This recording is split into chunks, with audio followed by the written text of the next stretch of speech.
On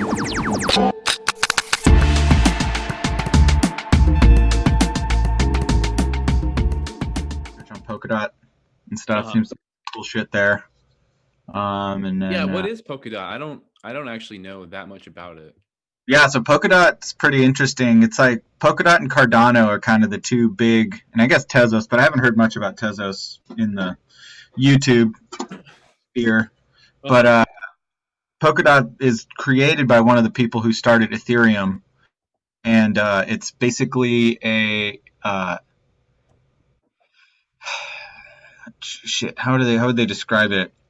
Yeah, it's like a smart contract thing similar to Cardano, and I think they're trying to be something that can interface, kind of like how Cardano is wanting to be like the internet of crypto, so that cryptos can like communicate with each other.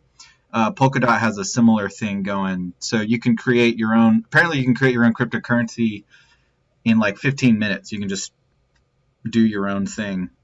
So that's one of the things they have. Polkadot? Yeah. Really? And they got some small cap. What do you call it? New coins on there. Save. But yeah, so they got some small cap coins on there. Like some of the projects, so in the video I was watching, some of the projects are really cool. They have like essentially a crowdfunder type thing. Like it's called like Polka Starter. So it's like Kickstarter, but crypto, which is kind of cool because you can invest in that and like people create their own tiny little projects.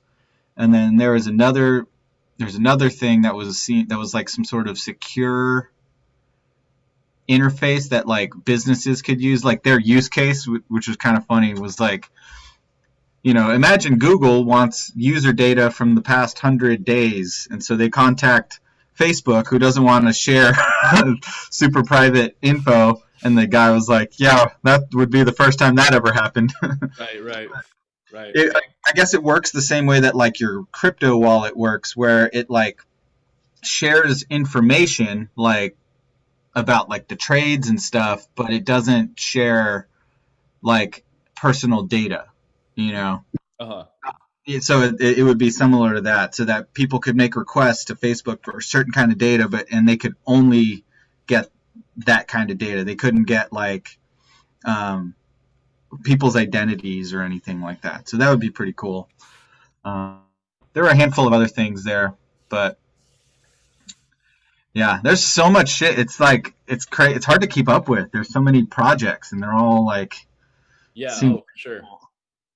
Yeah, I mean that's why I always like encourage people to like really do the research, because there's literally like only 24 hours in one day that I'm like researching 5 projects, and like one of them I'm like, all right, this is unique, or this is different than anybody else is doing, or this Voyager thing though is really cool.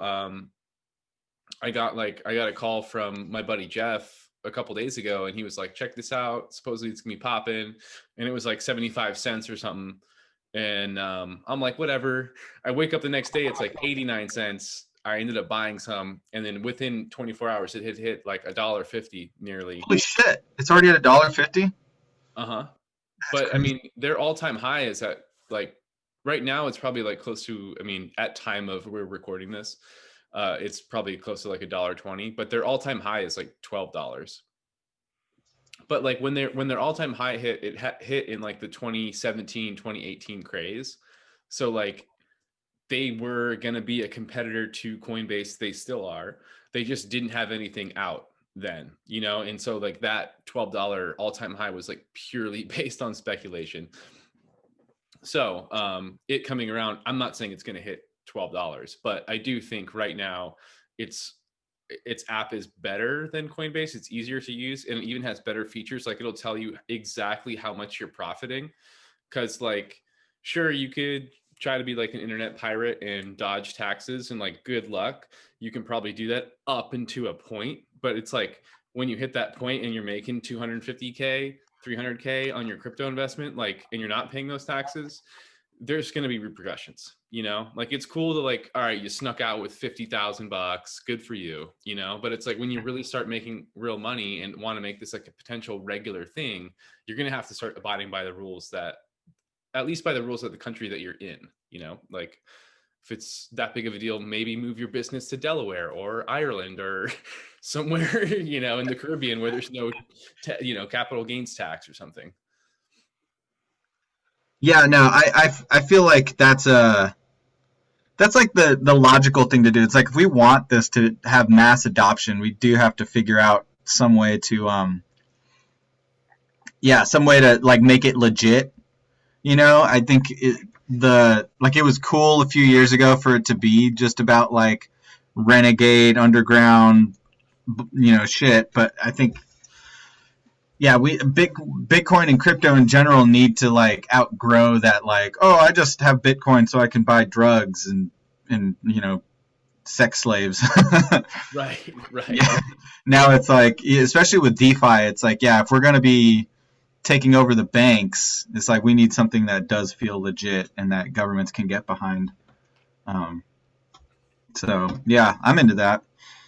Yeah, and I mean, like to anybody listening, like if you're getting started and you're, you know, we're talking like anywhere, I would say like under the bracket of like $15,000 to $20,000. Like I wouldn't worry about like nailing every single transaction and like getting worried that the IRS is after you. You know, like if you're taking home like substantial gains, you know, upwards of 200 grand, like, you know, that's probably when it's like, all right, because that actually does affect people, because that does become a tax figure that's high enough to pay for somebody else's welfare, and you know what I mean, like Mm-hmm.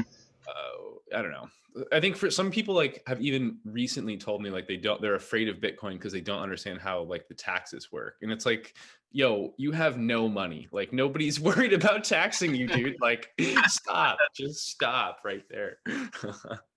I imagine too, it's like capital gains also. Like, I wonder, like, yeah, like if you're keeping most of your portfolio, like this is actually a question I wanted to ask you if you were already on this, because I was thinking about getting one of the crypto cards, like Crypto.com has like a debit card or something.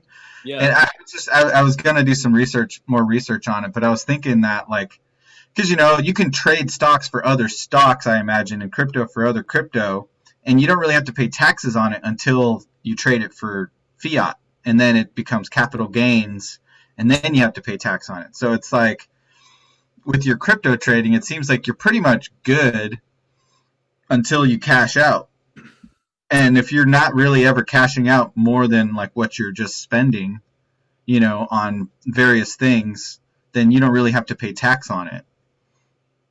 Right? I don't know. I don't know if that's fully true. I remember there being like a big debate, like whether, I think they ruled crypto to crypto like gain is still considered a realized gain. But I mean, again, we're still in this like area of like the IRS can barely manage people's taxes as it is. Like, Yeah. I'm not going to look at all the trading that you did in Robinhood or in Coinbase or in, you know, Binance, or unless you're in a bracket that's like worth their time, you know? That's true. That's true. Although there's a weird thing, like, so 2 points, but like there's a weird thing about how like the IRS doesn't, there's like a weird thing because they actually can't afford to take on really big not clients, but cases, because it costs so much, and people who are like, you know, possibly evading taxes on millions of dollars, they have huge lawyers, like they can afford to pay lawyers and shit. So it's actually very costly for the IRS to actually prosecute those people. So they end up prosecuting like poor people, but it'd probably be in the like, you know, yearly income of like 50, 60 to 100 bracket, somewhere around there. But that's just something I heard a while back, which was kind of shitty. But then the other thing I was thinking too is like, if the government was fucking smart, they would adopt this shit and then charge the same way that ETH charges like a gas fee. They would do something like that, where it's like, oh yeah, it's just built into it, and then so every transaction just has a tiny little percent, you know, because you could do it for even tiny percentages where it's not even like 1%, but like 0.005% of every transaction and trade and whatever just okay, that little bit goes to the coffers and pay the tax man or whatever, because then ideally that would be going towards public works or whatever, you know. Right, right. Yeah, I don't. It's funny that it's the tax thing is interesting because it is something that is like completely unrelated to our country. Like Bitcoin has nothing to do with the United States, nothing to do with any specific country. It's just like its own independent thing. So in my mind, I'm a little bit like, well, hey, if I work for a job, like a regular cash paying job, or, they pay in fiat, if you will, direct deposit, whatever, in this country, then you pay tax on that. That to me seems pretty fair, where it's like, hey, I'm playing with digital internet coins. Like the internet isn't owned by a country or by a person or by a company. I mean, technically, like you have to pay a monthly service fee, but that's about it. Other than that, it's free range, Mm-hmm. But I mean, that's philosophy, which isn't really like apply, to like, okay, here's the law and you're over the line here, sir, when you didn't pay these taxes. But there's, Yeah. I mean, there's like, it's kind of like Napster, it's like Mm-hmm. they got the guy from Napster. If you want to download a album now, you can go to a number of different sites to do it. If you want to download any movie, you could, pirate a movie, any movie you want, basically, even if it's in the theaters now. And that's all because of Napster, So it's like, just because you like, it's like Medusa, they're gonna like tax Bitcoin. It's like, all right, then you just throw it through Monero and it basically tumbles all your Bitcoin. And they're like, okay, we don't know where you got any of these from, and there's just like always like that next thing, like back in the day, there was like scientists that were like, they were producing like drugs in labs, and they're like, okay, this is called like MDMA, which is now illegal, but then we'll like move one tiny molecule over and now it's like MDMA I-25, which basically feels like MDMA, but it's technically a different drug, so it's like technically that molecule wasn't illegal, and it's just, I don't know. That's why I've always felt like I'm kind of been in front of that line where I'm like,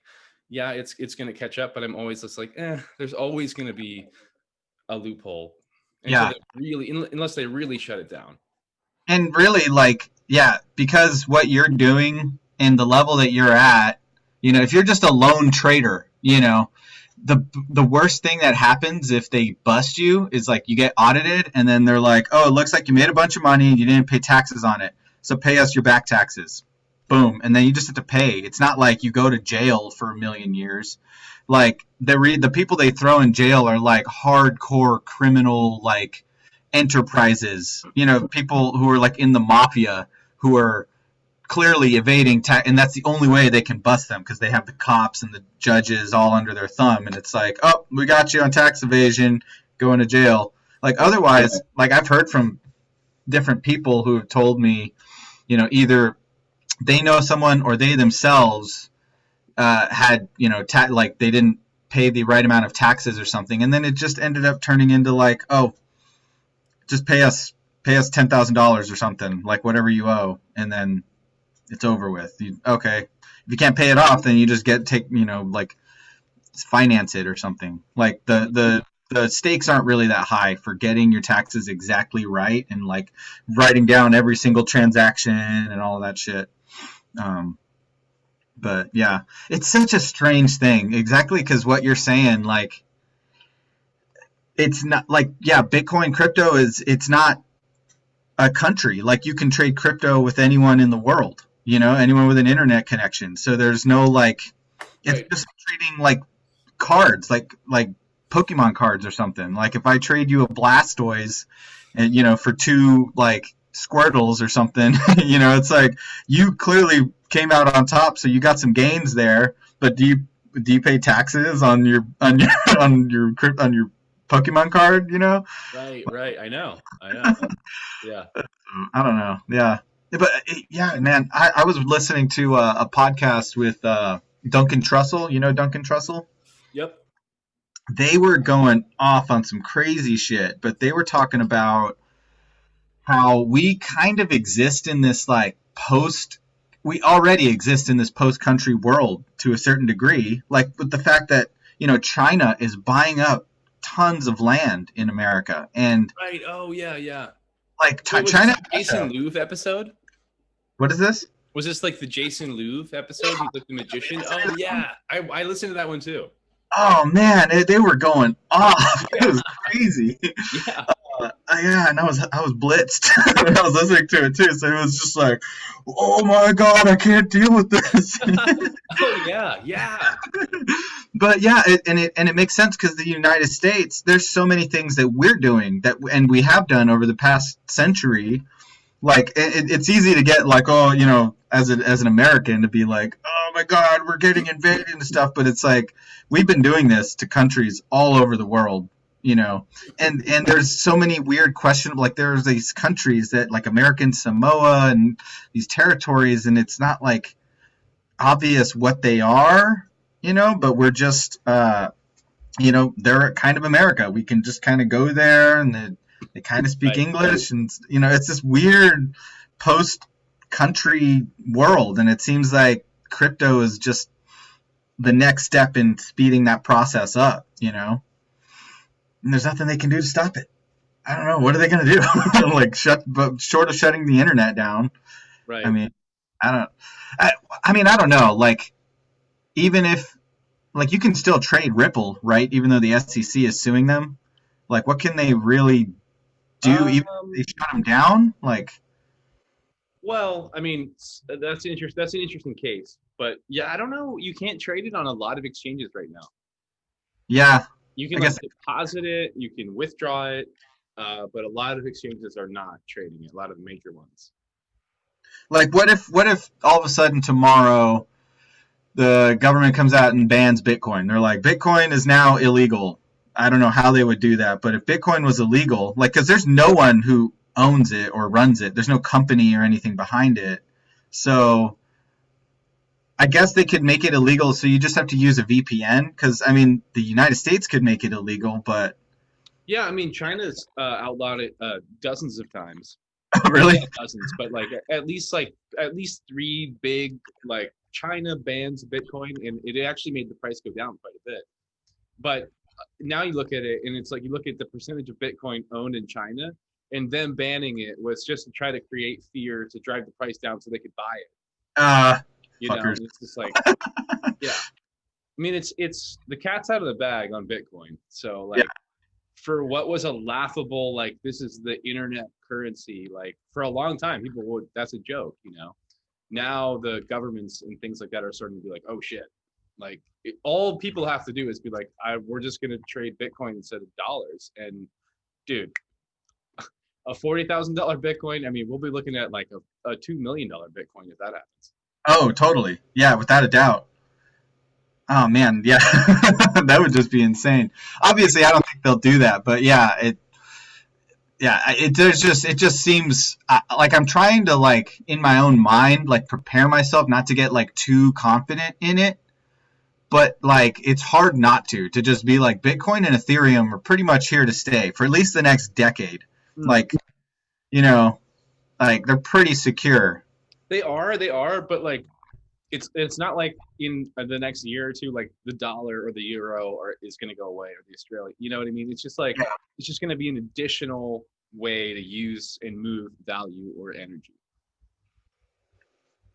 So like 10 years ago, if I was like, hey, can you build me a website? I want to pay you in Bitcoin. You probably would have been like, dude, I really need to get cash. Like, I don't really know about Bitcoin or whatever that is, But now you might be like, well, shoot, I'll take some Bitcoin. Why not? Why don't I do a half and half or something like that? Or, you know what I mean? It's a little bit more legit than it was not that long ago. It was considered just total hogwash.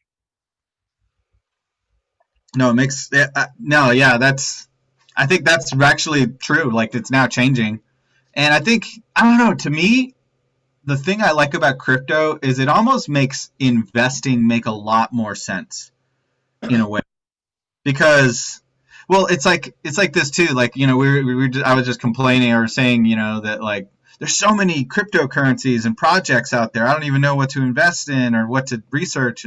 But like, the amount of companies that you could potentially invest in is way higher, and those companies are way more complicated, and the types of businesses and the industries and all of that. So if you're going to do stock investing in the same way, I think it would be way harder, which is why they have index funds and stuff. But I mean, compared to that, crypto is actually much easier, and especially with the, we're in a bull run, so this is kind of like the perfect time to start hopping on the bandwagon, Right, yeah. Yeah, I mean, it's easy to trade right now because it's like everything's trending up for the most part. So, Yeah. But I was going to say the same thing. Like, I would have never gotten into the stock market myself, just like innately, because I looked at it for a second, was like, whoa, I just can't handle this. But I did start with Bitcoin, and then now I'm, kind of have a little bit more eyes for like different markets and stuff like that. And I don't know, there's a lot of people I know that specifically only trade in the stock market, and they think that Bitcoin is too complicated. So, Yeah. I mean, I don't do any stock market stuff just because my bandwidth isn't wide enough to do both. But Yeah. I mean, I'm sure it's like pretty much similar technical analysis and whatnot.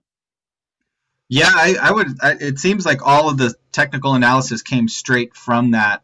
I think it's like, from what I'm gaining from different podcasts and stuff that I'm listening to, it's that the technical analysis is a lot clearer, and you can read it and actually kind of like, yeah, it's easier to read the markets. Whereas in like stocks, technical analysis is just one portion of it that certain people need to be really good at, but then you also need to do a ton of reading. You need to research all of the different like government agencies that might be regulating this business, or whatever they call it, kind of the industry or something like that. You need to read, like, if it's if they work in some kind, like, what is their supply chain? You need to research how are they getting the goods to make their products, and all of the different what stores, how are they selling it? Is it online? Is it in-person business? And you have to research all of this stuff. And so, whereas crypto, it's like, no, it's like Forex. It's foreign exchange is kind of the same thing. You're just like, what does this thing do? You only have to know a certain number of factors, but you can kind of see the market trends. And yeah, I don't know. I think it'll probably become, to a certain extent, like the market if you want to just do trading, as a job. But I think it's almost more like, it's like democratizing passive income for people in a weird way. It's almost just like, the way that index funds democratize investing for people, where it's like, you don't have to do all your research and pick which company is going to go up or down. Just like pick the top 500 biggest companies, and then just have a tiny little piece of all of them, and then they're all going to go up. It's over time. You may not get the crazy like rush of like, I just made $10,000 in an hour or something, but like, your money will grow over time. And I think that's kind of the most important thing, because most people don't really want to do like crypto trading or as like their job and make all their money from it. But I think having just the possibility of like, if you just hold some Bitcoin, like Bitcoin is going up. Like I was watching a video and this guy was saying, if you just have cash, you're losing 2 to 4% of it just in inflation, like every year. Per year. Yeah, per year. They try to hit 3% per year intentionally, the Federal Reserve. Oh, they say that. Yeah, okay, I heard that sounded familiar. Okay. Yeah. Because that's just, like if all your money is just in savings, like you gotta have some way to make at least 2 to 4% interest on it just to make up for what you're losing by inflation. Yeah. And so, like, right now, Bitcoin, I think if you look at the overall trends, like if you just use Bitcoin as a store of wealth for like savings, it's way more than that. Like every year, even with all the crazy like buildups and drops, if you don't pay attention to any of that shit, like, you're fine. Your money is safe. Like, it's better than safe, to be honest. Like, if you're just hodling and using it like a savings account, like, Like if you'd have put $1,000 in Bitcoin like 5 years ago and didn't even Yeah. touch it, like that'd be insane, you know? So It's super hard to have that type of foresight. I mean, you gotta yeah, remember that, you know. But the I guess the thing would be like, now that we have enough data to look and understand, people are talking about the Bitcoin cycles, like how it goes and it builds up, and people are applying that a lot of that logic because Bitcoin took that big fall like what was it, a couple days ago or something. hmm hmm Um, and I think a lot of people, like I was on a few different live streams and things, just kind of clicking around, and people were freaking out. And in my mind, I was like, dude, Bitcoin is still at 30K, and it yeah, seems to be kind of like bottoming out. Not that like you can predict I mean, it could just drop forever, but like this was just an unprecedented skyrocket, and like it takes a drop in like one day that's not even really back to its former price, and everyone's like, I just lost all my money, what do I do, should I sell all my Bitcoin? It's like yeah, calm down, people. Like right. if anything, buy more Bitcoin because it's down. Yeah, It's yeah. funny, you know Well, but you know what? I mean, it had me. I mean, I had lost. I mean, nearly. I think we recorded that day, didn't we? oh yeah, we talked about it, yeah. I think so, because I was like, well, there's like 20% of my fund is just gone when I woke up, and uh like I didn't know what to do, so I tethered to cash because I've been through one cycle with Bitcoin like in full effect, and like and didn't sell before. Like I was just like, oh, this is fine as the house is on fire, and it's just like portfolio is just like down, down, down. I'm just like buying, it's just down, buying more, down, all the way down to like the point where it's just like nothing. And like I have that like reality in my head, like that could happen. So I went to cash and I ended up losing like, I lost like the amount of Bitcoin that I could have. Now I've been actually been able to trade pretty well back up this week, but like my sats are lower, which I'm really upset about, because I mean you really want to get more Bitcoin in the account so that, like you're saying, if you hold more of it in the long run, I think it's gonna continue to up in value. But yeah. it's there was so much people freaking out. I mean, dude, the thing is, like, it's great that they did more unemployment and that they're like willing to support everybody that needs it right now in this country because of the effect of COVID.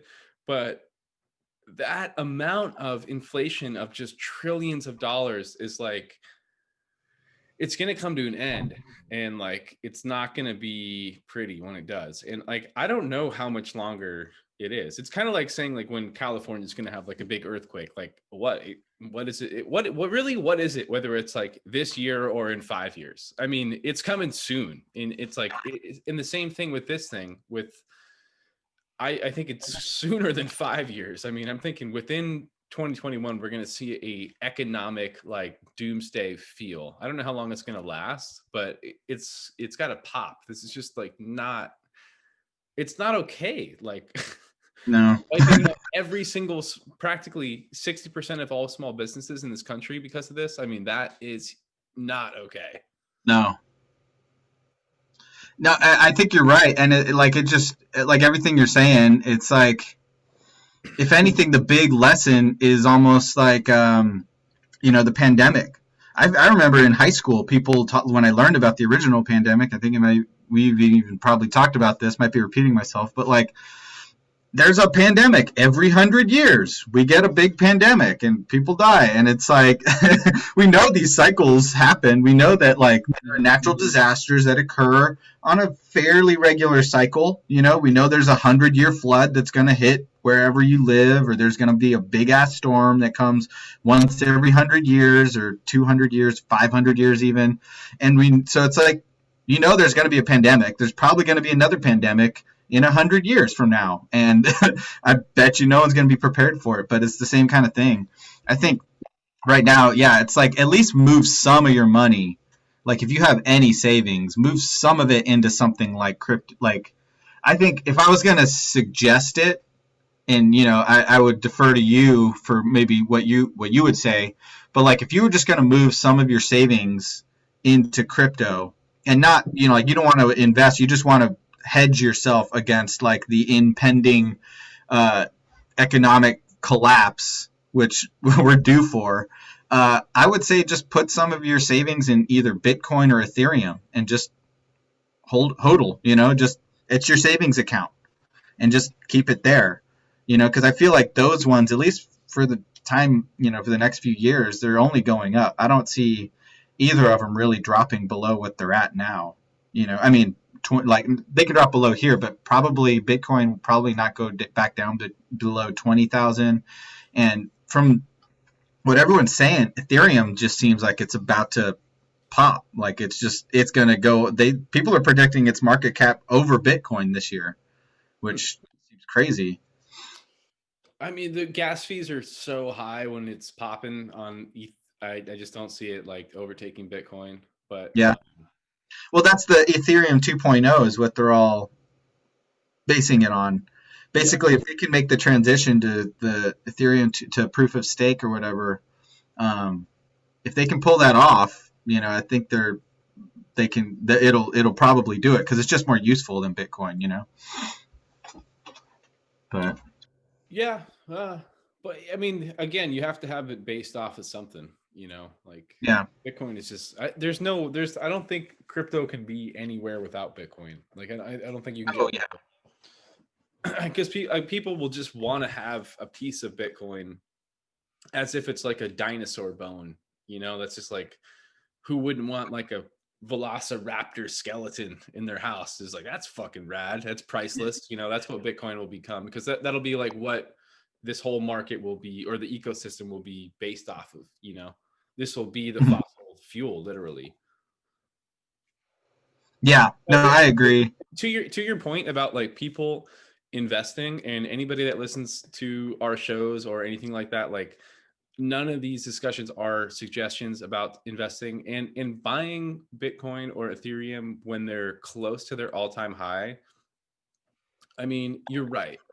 If you are an emotionless being when it comes to your finances, and you bought it now and waited 10 years, I think you'll be very happy.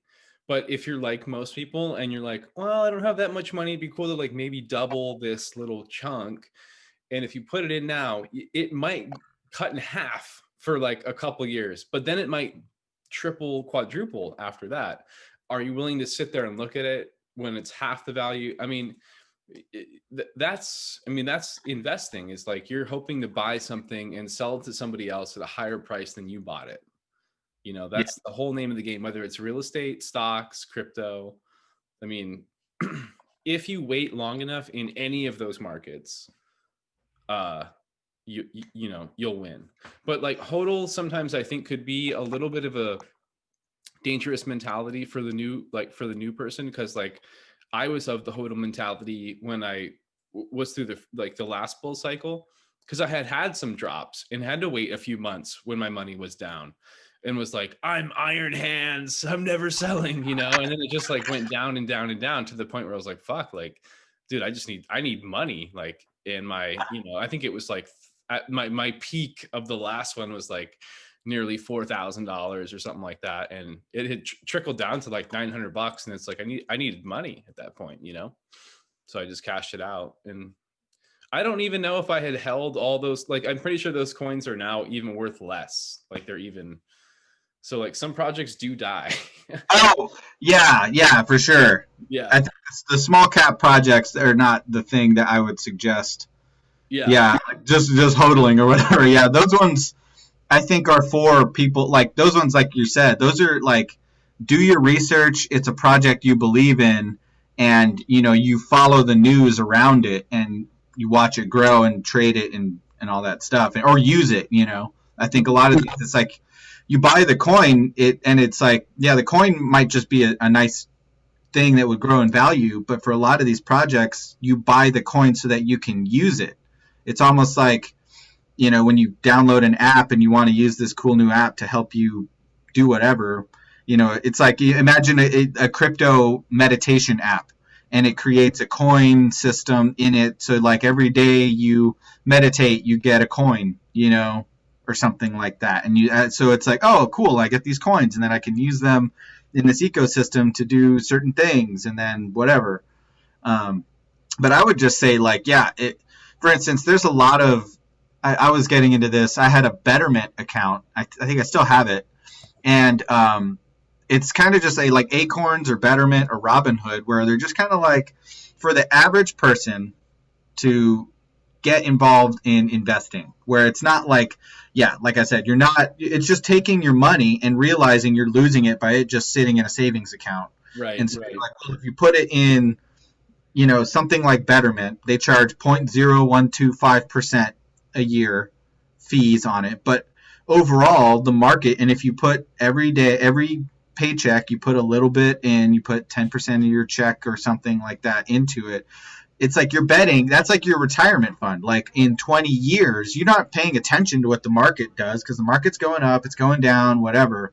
But you're basically betting that in 10 years, the market is going to grow, and just having $500 in stocks is going to be like $10,000 because of compound interest. Mm-hmm. And I think that's what I would say. Like if you were going to just do that and be like, I'm not going to worry about all of the hottest new crypto projects popping up or whatever. I'm not trying to become a millionaire. I got a job. I'm doing this. But I am concerned that all my savings are going to be fucking worthless in a couple years, and I'm going to be scrounging and not know what the fuck to do. I would say take some of your savings. It seems like, I don't know, the most secure thing to do would be, yeah, like ETH or Bitcoin. But yeah, for sure. Like to me, it almost seems like if you're going to try to make quick cash off of crypto, Bitcoin's not your guy. Like you're going to want to do research into like some of the smaller projects that are popping up, like what you're doing, like Voyager or like Cardano or one of these things that are like getting a lot of hype and they're still really cheap. Right.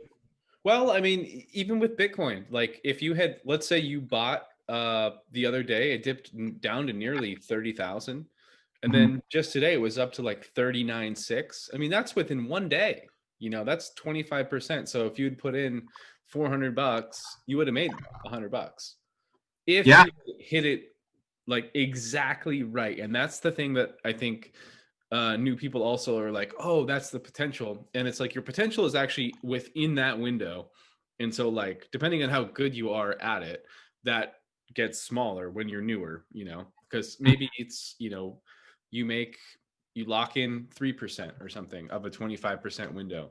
But the thing is, like, as you build and grow and like have a little bit more and more in your stack, like when this dip happened and I kind of panic sold, like I had recently lost my discipline in my practice of everything I had like learned. Like I had kind of gotten lazy and was like not really paying attention. Every time I opened my phone, portfolio seemed to be bigger and bigger, like couldn't do any wrong, wolf of Bitcoin type of feeling.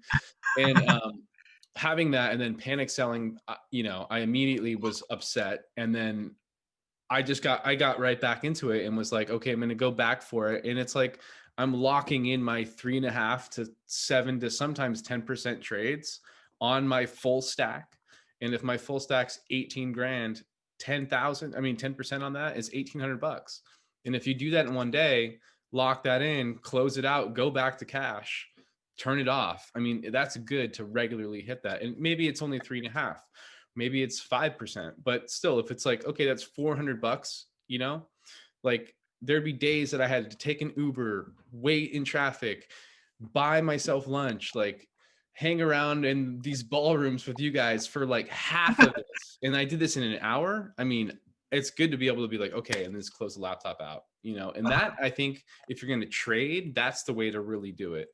If you're going to invest, I think what you're saying is like, find a fund that can help you manage it, or set up something like, I think Coinbase has like weekly buys, like you could buy, or even monthly, like if you want to set up regular buying with your paycheck or whatever.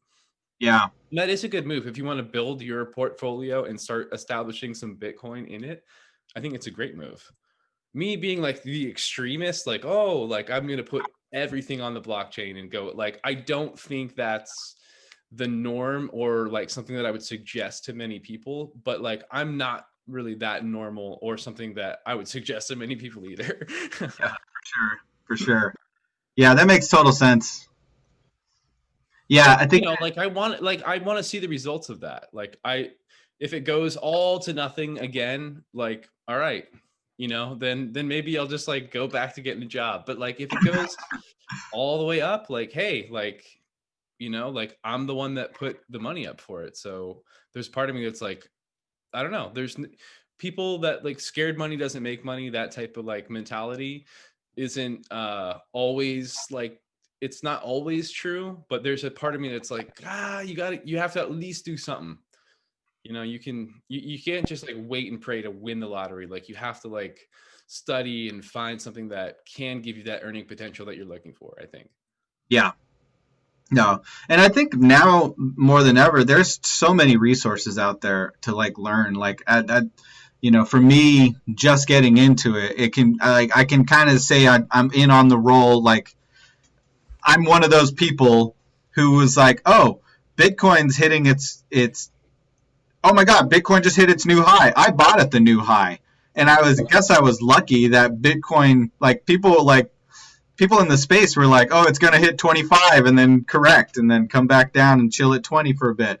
And it didn't. It went to to fucking 40. No one thought it was going to go that high. Yeah. So, but like, and so just me getting into it now, because I think there's a lot of people and there's a lot of fear where it's just this kind of like, oh my God, should I buy Bitcoin? And, people like you were like, dude, should I buy Bitcoin fucking year ago when I was telling you about it? Or so, should have bought it like, forever ago. Like, but from everyone that I'm seeing, like the people that I like the most, they're all just like, no, this is like for things like Bitcoin or Ethereum, like those things are safe assets that will probably keep growing, and so it's not too late to get involved in those. But for things like, yeah, if you're doing it for like a small coin, like if all of a sudden like Cardano's pumping, jump in on it. Like, don't do that shit. Like, oh, I got to get on its high, and then you buy it, and then the next day it's like boom, down back to 30 cents or something like that. Right. But because those things are like, it's crazy because as volatile as Bitcoin and Ethereum are, I think it's like what we're saying, like the crypto space needs those two projects. And as long as there is interest in crypto, and there is interest in crypto, like the banks are getting in on it, governments are getting in on it, like crypto is here to stay for better or worse, whether it's like in the format that it is or whether like governments start creating crypto and people just move to that. Like crypto is here to stay, and it's not really going anywhere for the foreseeable future. And like you're saying, it seems like it's just it's almost a better idea than fiat currency, especially just with the like, I don't know, like I just keep revisiting like my vitriol for banks. Like, you do your research and you find out like just what caused like the 2008 crisis and all of these things. Like you can trace wars and all of this shit to like what the Fed does. Just the fact that like there's no way that you can trust a single, like a centralized authority to have your best interest at heart when they make decisions. Like they're always going to take care of themselves first, and all of their decisions are going to help them and their people out first, and then generally like they'll help everybody out to the extent that they can. But it just seems like I don't trust those people. They don't, like, it's just the incentives are there for them to lie and to cheat, and it's like you follow the incentives. And Dude, so I mean, just you saying this got me so stoked because I'm thinking like about the recent election, and you know how there's all this question about like election, not question, but like the Republican or Trump is like there's election fraud, and but okay, in his let's stand in his corner for 1 second. There has been election fraud in so many countries, even in this country, in so many elections. Like we know that that's a thing. So whether or not there was major election fraud in this election, it is a concern for elections moving forward. You know what I'm saying? So, so here's the funny thing though, is like if you put votes on a blockchain, and people were like, well, we can fuck with it. We're just going to open a bunch of voter wallets on this blockchain. But the token, like if you did that, it would increase the value of the token. Do you know what I mean? So it's like in order, like if you just started messing with the Bitcoin system, like you're just gonna like pay the people that are holding it even more. So the thing is, it's like it works mathematically. It's based on math, and like we didn't make up math. Like humans didn't invent math. We discovered math. So it's like you can't really cheat math. There's a lot of things that humans made up that we can cheat, just like printing money in like a central bank. I mean, that's something that humans made up. That's not a mathematical way to control people or give them energetic fair value, but in a way that transact it between one another without a middleman. You know, that's what this is. It's like peer-to-peer without a middleman, based on math that everybody else in the network has to agree on that exchange every single time. No, it's total transparency. It would be like voting, but everybody watches everybody vote, you know? And it's like, obviously you can't do that in meat space, but like someone figured out a way that you can. Like, because no one would cheat the vote if we were all standing there while you go vote. And it's like, cool, we make sure Jesse votes. And what were we saying? Well, I mean, okay, transparency. That's an awesome word for this, because this is my opinion, but I think transparency on where our money is coming from and where our money is going, that is something that should be like basically under surveillance. And if it's surveilled like heavily, I think you should be able to stand by that and say like, yes, this is how I live my life, and I'm okay with that. Them coming through our video cameras and surveilling what kind of sex that we have, if our girlfriend sent us a hot nudie pic, you know what I mean? Like that type of transparency for security, don't agree. Yeah. Well, I'd say I was thinking about this, and I was thinking about like, you know, what is like, because obviously transparency is really useful for making just systems. And I think it comes down to centralization. Like, privacy is more important when the power is centralized, because if you have viewpoints that disagree with the centralized power, then it's in there. If they have total transparency, then they can destroy you. They have all the power. But if power is decentralized, then it doesn't matter. Like if you find out like I'm gay, or I'm a Satanist or something, and you disagree with that, well, what are you going to do about it? You can't do anything. Your power is decentralized. You can't steal my Bitcoin because you don't like my politics or my religion or my race. It's like, nope, it's all here. And it's like, I think when the power is decentralized, then transparency becomes more necessary. Like when you're in a tribal society, like a small tribe or a small commune, like you can be super transparent because everyone there is dependent on each other. And it's like, as long as you're not screwing over the tribe in general, then it's like, be who you are, do what you do. Like as long as you do your work, you carry your weight, and you contribute to society, then it just makes sense. But if you're weird, or you're into kinky shit, or you like eating the weird potatoes or whatever that we grow, like that's fine. Be you, you know? And so I think it's true. Like, when it comes to, and that's the other beauty, is that you can, with crypto, you can, depending on it, you can change what is private and what isn't. It was like that I think it's called Pharos or something like that Polkadot project I was talking about. Uh-huh. You know, it's like you can create things that are transparent only in certain ways. Like Bitcoin doesn't tell you what you paid for, and it doesn't specifically tell you who it is. Like people can figure it out. You know, obviously through whatever, there's all sorts of shiesty ways people can find out who you are on the internet. But like Bitcoin in itself doesn't discuss any of that. It's like there's a what could be an anonymous, it's like user number blah blah blah exchanged X amount of Bitcoin with user blah blah blah on this date and this time. That's all it says. And obviously, like, if you do the things, like if you use VPNs and you filter it through, what was that, Monero, what is it called again? Monero, yeah. Yeah. XMR is the code, XMR or Monero. Monero. So it's like, yeah, if you just, well, I guess filter it through there, like, then no one knows who you are or what you paid for. But we can all say, like, that it was a verified transaction. So we know you're not making up Bitcoin out of thin air. We know you're not stealing Bitcoin or intercepting Bitcoin or anything like that.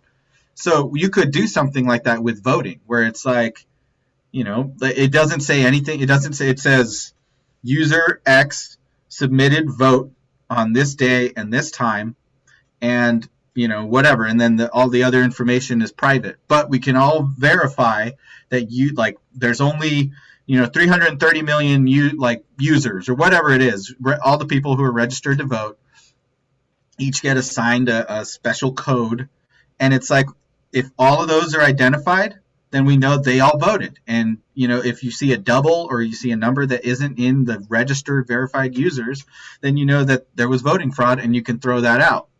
And it's just like, it's totally transparent, but not necessarily transparent on who you voted for, or, what's your, like, so that all the social costs of whatever your vote is aren't like at the forefront. You're private. So in case you voted for Trump and all your friends voted for Biden, you don't want them all to know, because they're going to fucking judge you or make fun of you or something. It's like, Right. So like, all of that's kept private, but you voted, like, and we know that you voted and only X number of votes were cast. But the way we're doing it now, it's just, I think it's like what you're saying is so right. I feel like there's a lot of people on both sides right now that are just kind of like, they're bitching, but it seems like it's so convenient that you can call shit on this now. Like, for instance, what's his name? John Oliver, like, 2 years ago came out with the video about basically how fucked our voting system is, like how bad our voting machines are, and how most states haven't actually switched to a voting system that has a paper document to verify the electronic, like, vote or whatever. Like, so there's still a lot of room, and like a lot of those machines, you can just go back and hack them and stuff. I mean, there's every right to think that, obviously that Biden, that there were fake votes cast for Trump, that not as many people voted for Trump, and that there was voter fraud for Trump, but just it didn't work out. We could still be doing that kind of research. I don't know exactly what's involved in what the rigor that people use for determining it, but they claim that this is the most secure election in history. Oh, really? Yeah, that's what people have been saying. And like, from my angle, whatever I've seen, I haven't seen any convincing evidence that there was widespread voter fraud enough to cost Trump the election. But I mean, that's just me. I don't really spend a lot of time on QAnon boards or anything. But I see what you're saying, and it's just like, we should all be concerned about voter fraud, in my opinion. But yeah, I mean, yeah, would be the best way to do it. Why don't we just switch to blockchain voting? I don't know. Well, and with that, I mean, it's like, we've seen, and it's been proven, like, with all these like Russian bots, and like, just how much of an impact that can have socially, like whether it's voter fraud or just like people like, some of those people that are supposedly Antifa or like Trump supporters are actually bots. Like, they're not even people. It's like meant to like piss off Americans and cause, disruption. So just, I think like transparency online and like verification, and I mean, they have like CAPTCHA, but like that doesn't really, it's not enough, it's just not enough. Yeah. CAPTCHA's bullshit. CAPTCHA upsets me whenever I have to do it. You know what CAPTCHA is? They will like. Well, if you use VPN, you have to do them a lot. Oh yeah. Well, you have to do them even if you don't use a VPN. Like, literally every time you log into some of these websites, like, gotta do 3 attempts at a fucking CAPTCHA. Like, right, yeah, and you're like, the traffic light. Do I click the bar of it, or is it just the light, or? no sense. But what upsets me is that CAPTCHA is, according to some people, it's the most successful like AI company, because what they're doing is they're basically like, AIs are really not complicated algorithms. What they are really doing is just like, it's a simple algorithm, and then you just feed it shit tons of information, just tons and tons of data. Like, so the more data you have, the better you can train your AI, and the better your AI will be. And so CAPTCHA is really just an AI company, and they came up with this brilliant idea of like, well, we need to verify users and stuff, so why don't we just like collect data by putting these things up and then using it so that we can verify, the users and stuff. And so basically what you're doing by doing a CAPTCHA is free work. You're like Amazon Mechanical Turk and stuff like that. Like, you're basically just giving free data and free work to Google in order to use it, and they couch it under this like security measure, but it's really not. It's just like, it's ostensibly, it's just, I don't even know, man. It's just kind of upsetting. Like when you start to think about like data is labor and we should all be paid for our data. It's like, yeah, CAPTCHA is it's just one little thing that's helping Google collect more information about us, because Google bought CAPTCHA and like started implementing it. So it's weird. Okay. Well, or is it Google? I can't remember.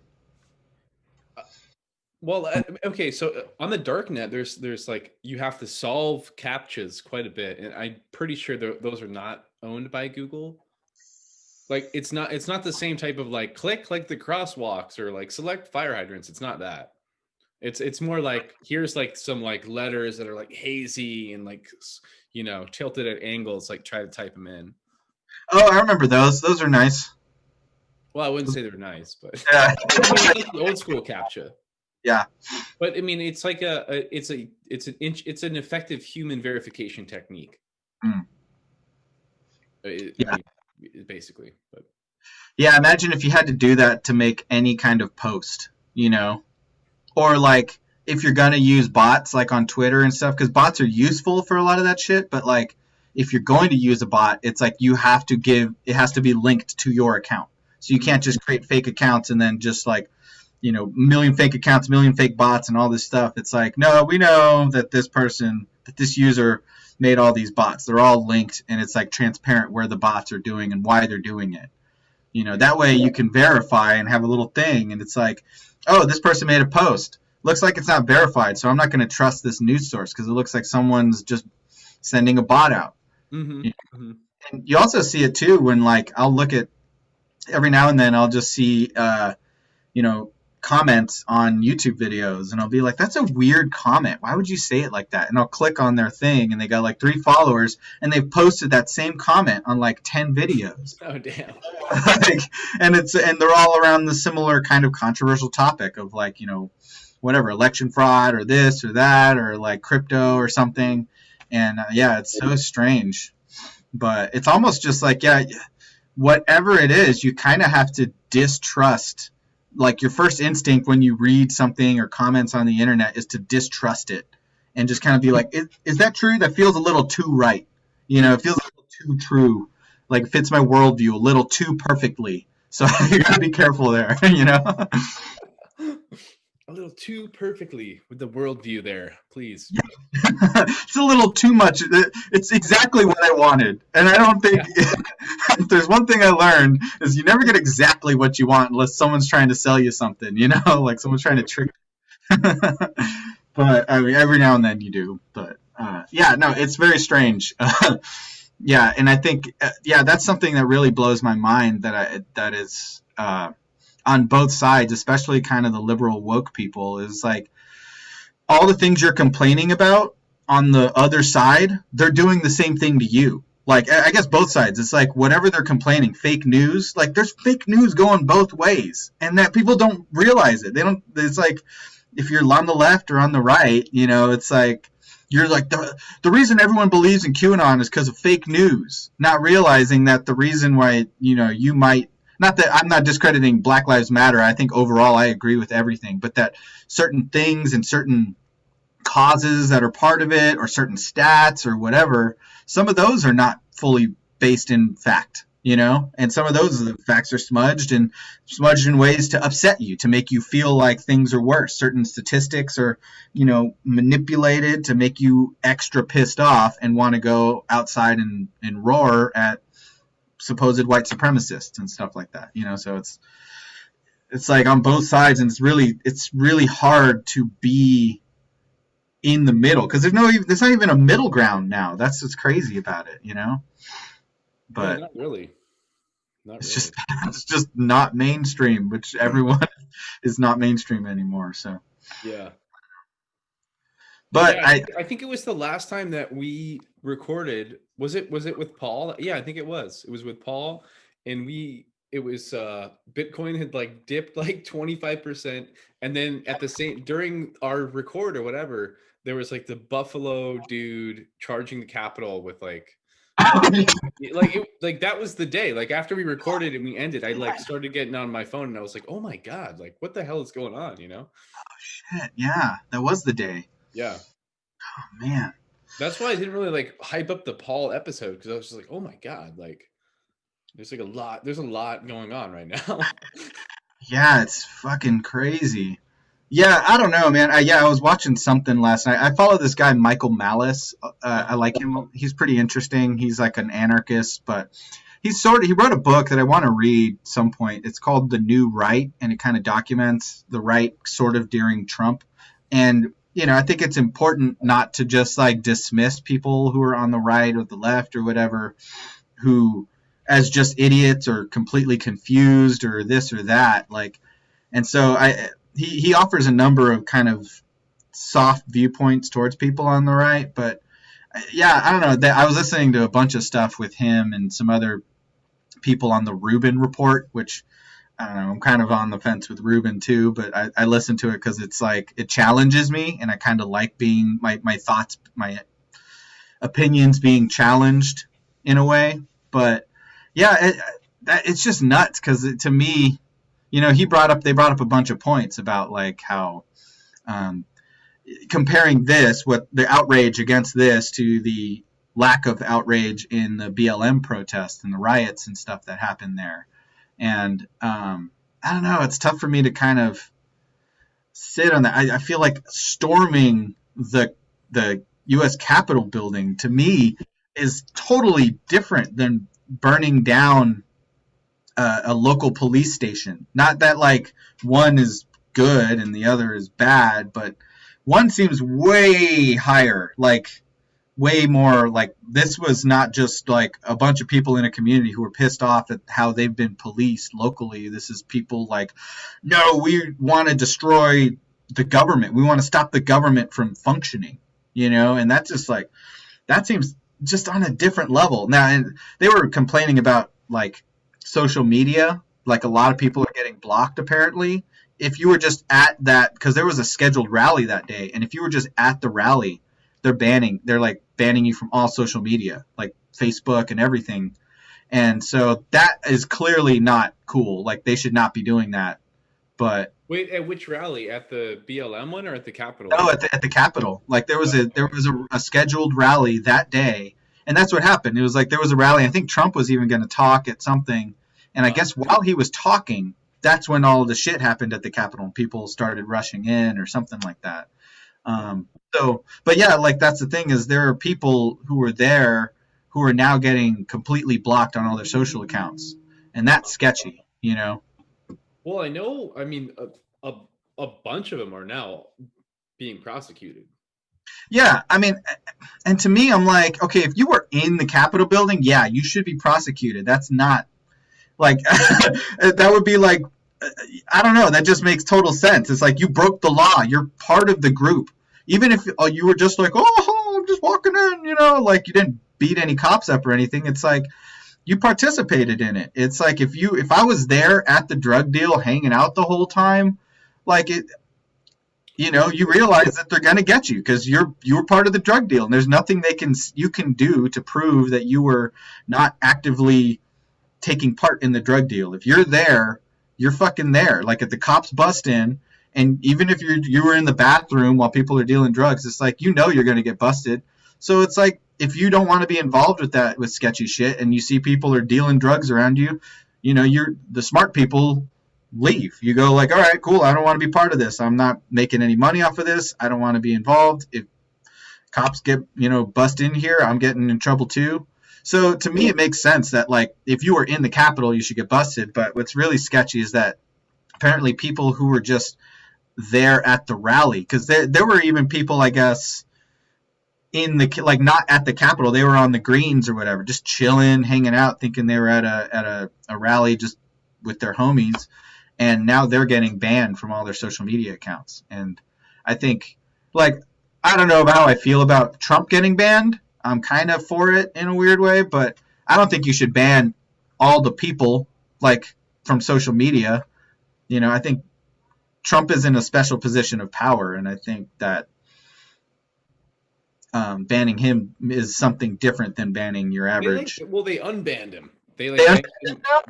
Yeah, he's back on Twitter. He's back, baby. Interesting. Down, son. I 100% agree. Like, banning people that were not in the Capitol, that were at a scheduled rally, I don't think that is fair.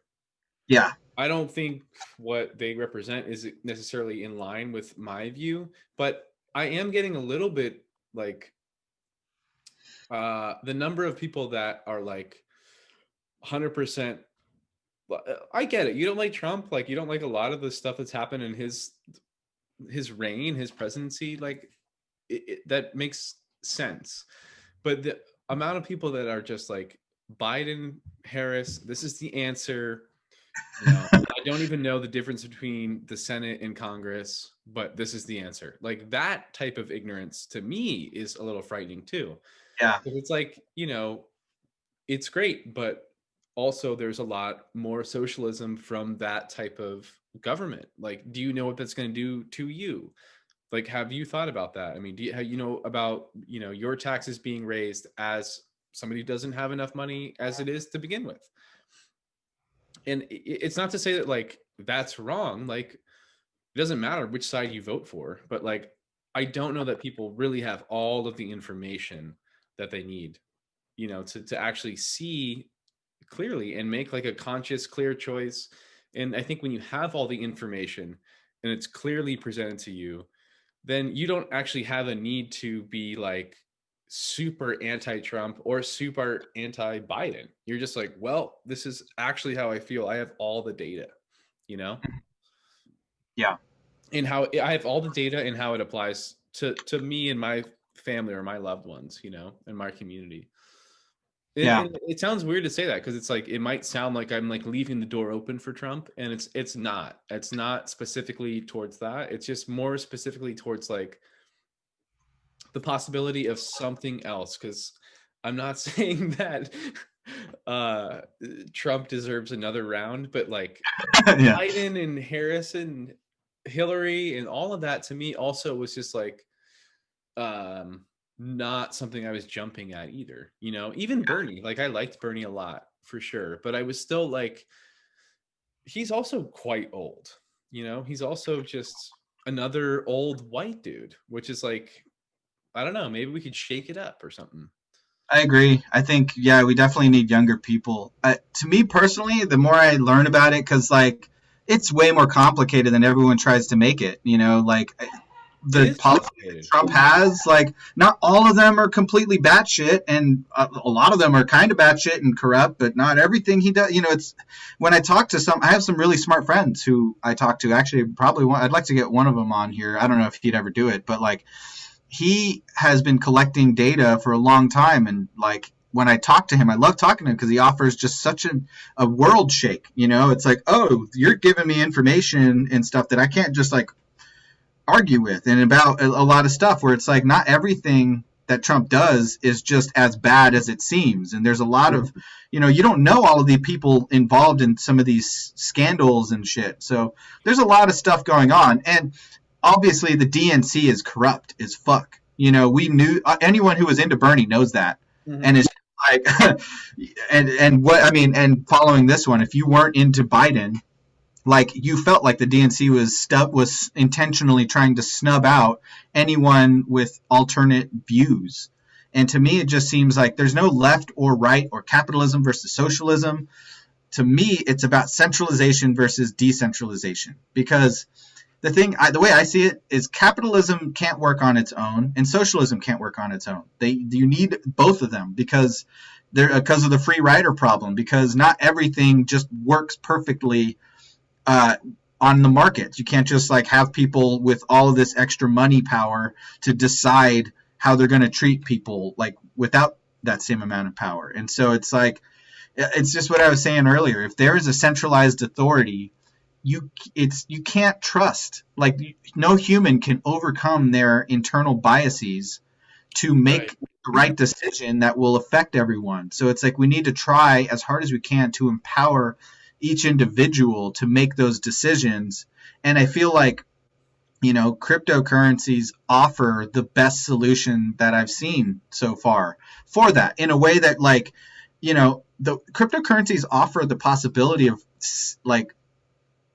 situations where it is collectively owned and collectively governed. It feels like anarcho-syndicalism, which is kind of the dream of every Marxist. Noam Chomsky is all about that. You can if you want anarcho-syndicalism, cryptocurrency is your best method to get there. And it creates trust between large amounts of people. No one can cheat the system. No one can game it. Like labor unions, if you're pro-labor union, the best way to do that, in my opinion, would be to get involved in crypto. And the same if you're a hardcore libertarian conservative or whatever. It's like you're against big government. It's like, well, get into crypto.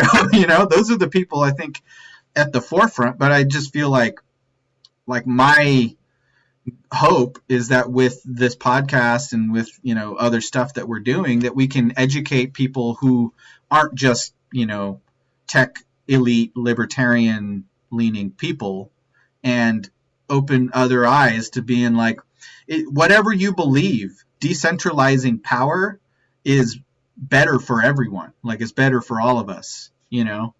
So I don't know. That's kind of just how I've been putting it together. I'm curious what your thoughts would be on your response to that. Yeah, I mean, gosh, I have some friends, even family members, that talk about, they support Trump, and when they talk about the reasons why they support him and some of the things that happen overseas and things in Saudi Arabia and just horrific torture situations that are actually have been alleviated, since his presidency. It's just okay, there are things that are positive from this person's. Nobody's 100% negative, I guess is what I'm trying to say. Yeah. Uh-huh. And then cryptocurrency, yeah, it offers I don't know what it offers really, but it brings you to stand under the microscope with your transactions and be transparent. And also there's so much upside in it. I feel like in the next, maybe, I don't know, I see 20 years, it just continuing to have upside. And not to say that it's not going to fluctuate those markets, but I just think as we all get introduced to it, we're going to start to see how it applies to us, and the ways that I want to use it versus how you're going to want to use it versus how anybody else that runs into it wants to use it. But right now, when I see it, I'm looking at it with my paintings and I'm like, hey, if let's say God forbid, I passed away tomorrow and I had 100 paintings, and a couple of them got really famous, 200 years later or something. And my relatives or whatever potentially could get none of those artifacts, or get paid royalties on those artifacts if they got, to certain galleries, because they're just going to continue to change hands. Somebody probably sold them in a pinch or whatever.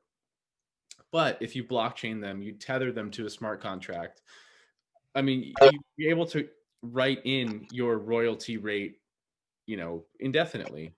Mm-hmm. And that's I mean, that's me. Like, I'm not a super smart dude. I'm just like, hey, this is how it applies to stuff that I like to do. And you could, tether that to like your music or your albums or whatever.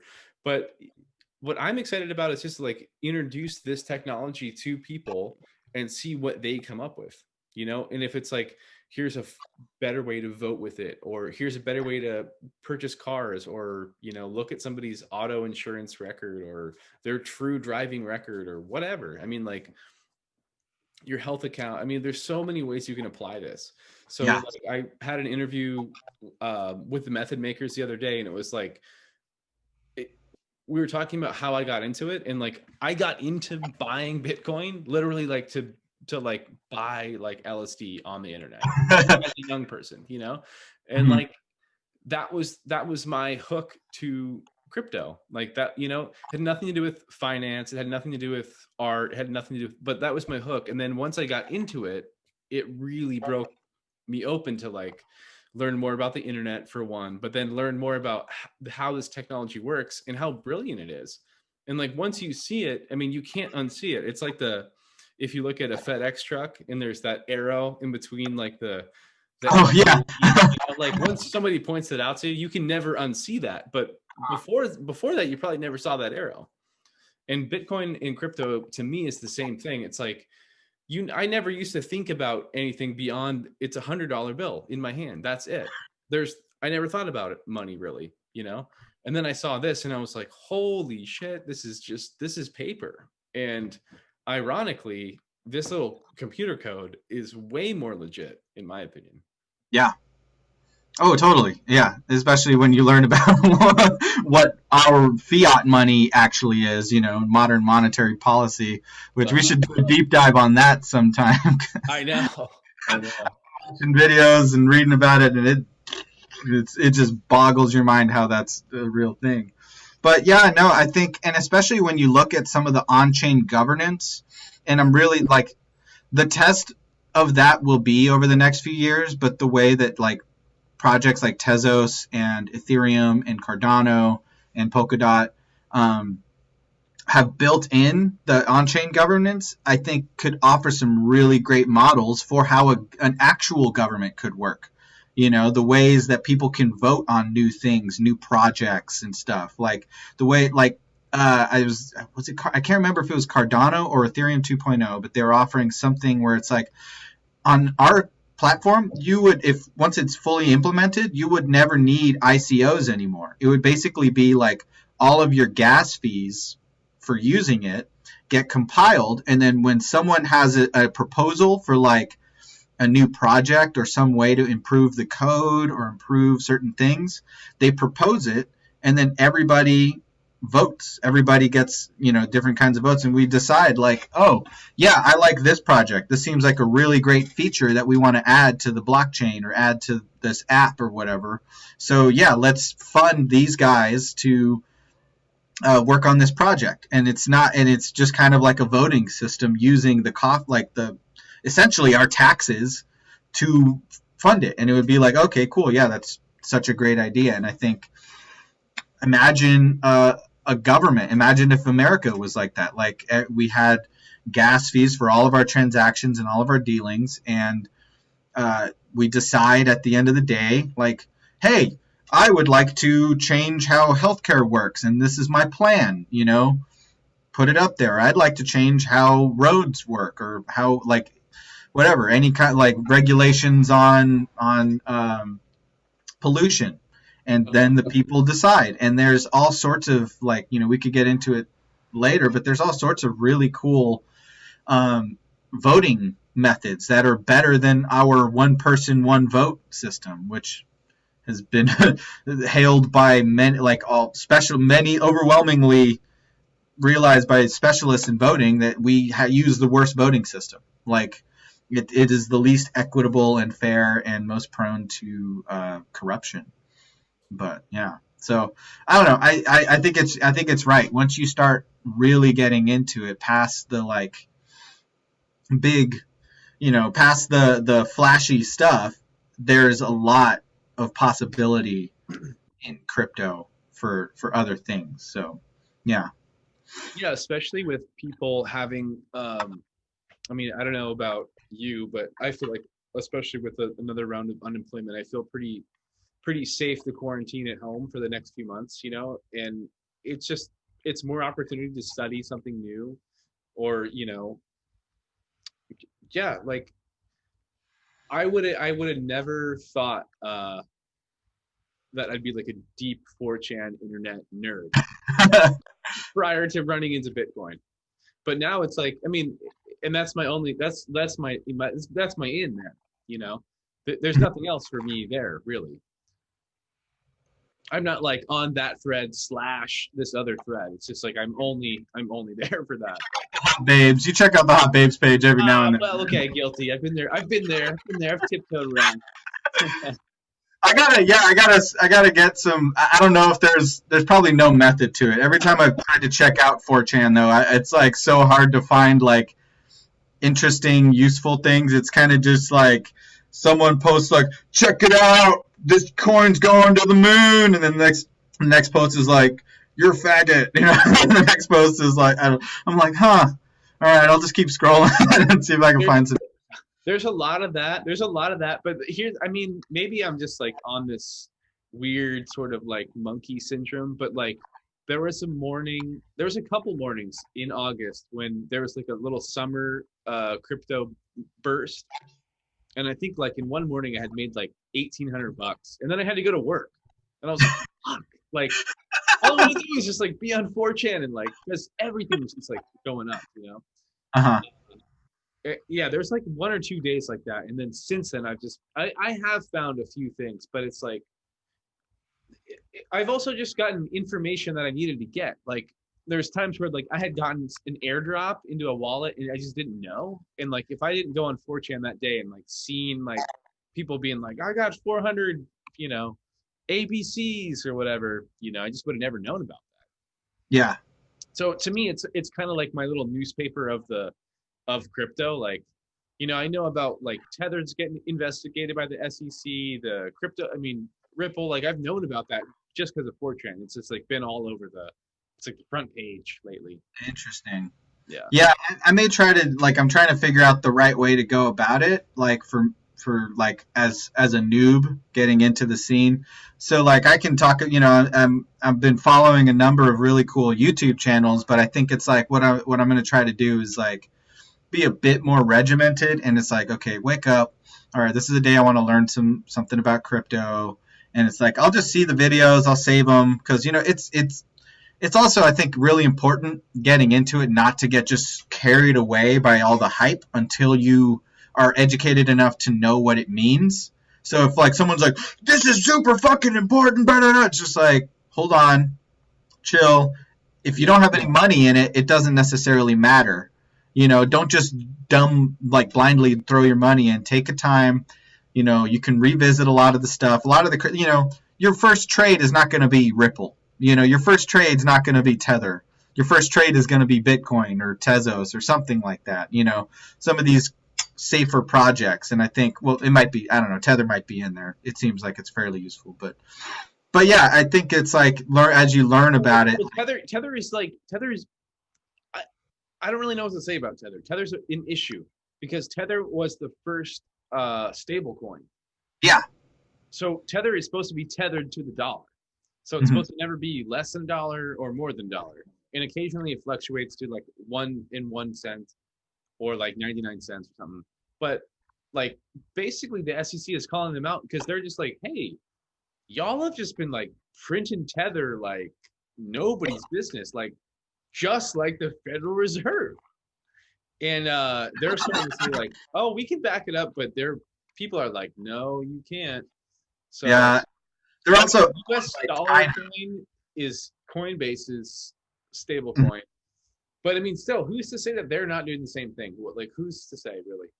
Yeah, I think it seems like it's a national thing, because from what I watched a video on it today, and it seemed like the biggest fear about Tether is, I guess it was created by someone the company who runs one of the exchanges that's based out of like Hong Kong or somewhere in China.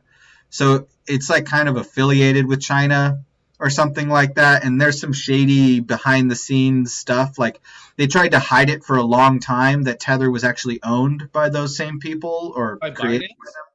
Binance? Not Binance, Fidex or something like that. Dexfi, something like that. One of those had a weird name like that. They were a Hong Kong company, but they tried to hide the fact that they owned Tether, and then it leaked in Oh, like the Hyphenex. Hyphenex. That's it. Yeah. Okay. And the thing is that, like, it seems that USD coin is getting a lot more backing from especially financial institutions and stuff here in the States. And it makes sense because they're American. Like Coinbase, I think is an American company, right? So it seems like people would be more comfortable dealing with a crypto that is American. Seems a Yeah. little bit more controllable. I don't know, but yeah. So There's the DAI too, which is and DAI seems like the best because that one's totally on-chain governance and like no one controls it. It's like the owners of DAI control it or whatever, not the maker. It's DAI. DAI is the stable coin and Maker is the governance coin, I think. Maker's been crushing it. I mean, Yeah, Maker's insane. insane. And if you go on Coinbase, they have a class you can learn about Maker, and they pay you money in Maker. I think I completed for each little tiny course in Coinbase. They give you like $6 or $2 worth of Maker, and so I got like $6 worth of Maker, and now it's worth like $20. So I'm like, oh, that's cool, free money, Yeah, dude, it's been popping off, bro. Yeah. Yeah, I don't know. Yeah, like I'm still not, oh shit. But yeah, I just recently have been playing around with Stellar. I was like taking a chance on Stellar. I don't know how I feel about Stellar, but that's the thing with a lot of these coins. You do the research behind it, and you're like, some of them you're like you're investing in buying it, or yeah, I'm playing around. I like put like $20 in Stellar, like thinking I'm just playing the small game. Like people are predicting that Stellar could hit $1 this year, which it's 30 cents. So I'm kind of thinking, it's like one of those things. You put $1,000, get $1,000 worth of Stellar. Like it doesn't need to go up that much to 10x your, to double your money or whatever. Like it goes up 60 cents, you've already doubled your money. It's kind of a weird thing. So I'm just playing with it. I put in like $20 or I put in like $10 or something. You also get a free Stellar if you do a little mini class on Coinbase. So that's how I started on that. oh, okay, I got you. Yo, if you want, like, buy that VGX, dude. Fuck Stellar. Yeah, I might switch out of Stellar and go to VGX because Stellar also has some weird. Well, here, like, I'll just want to point something out to you. Stellar's market cap is $6.3 billion, Aaron. So for this to hit $1, this needs to basically quadruple in market cap. That means that needs to be $24 billion, dude. What you want to do is you want to find market caps that are low. Oh, so the total market cap, not the price of the individual Who coin. gives a shit what the price is? Because it's like that. The reason the price is so low is because there's probably like billions of Stellars. Like Okay. look at the circulating supply. The circulating supply they're gonna make. I don't even know how to say that number. It's 50 million billion. Like, and there's only half of them are out right now. Like, if you ask me, this is gonna go down in price. Oh, I see what When you're the other saying. half comes out, like, you know what I mean? You think Yeah. 4 times the amount of people are going to start buying Stellar? I don't. But Well, if you find a market cap that has, like, let's say there's $40 million in it, yeah. like, and it's a good project. I mean, let's look at the VGX. I don't know what the market cap is. It's probably in the 100 million, but yeah, market cap is 285 million.